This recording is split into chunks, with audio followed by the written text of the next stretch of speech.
好，我哋今日又講下我哋呢5粒星喺田宅宮裏面代表屋企裏面嘅環境。咁首先有紫微星嘅，紫微星咧化氣為尊，咁所以咧佢屋企咧就非常要整得好靚嘅，個裝修一定要好有氣派，咁先可以顯出佢面子嘅。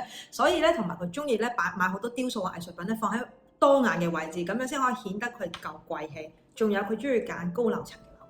咁貪狼星咧？貪狼星咧就好中意買唔同嘅嘢咧嘅擺設咧擺喺周圍嘅地方，但係佢哋咧個特色就係佢哋唔會擺到好亂嘅，都係整整齊齊咁樣嘅。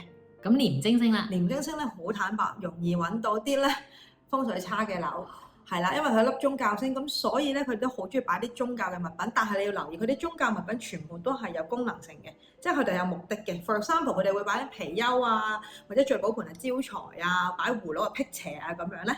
哦，咁天上星啦？天上星嘅人咧，屋企一定會搞到好整齊同好有品味，taste 同埋好中意請朋友翻屋企玩。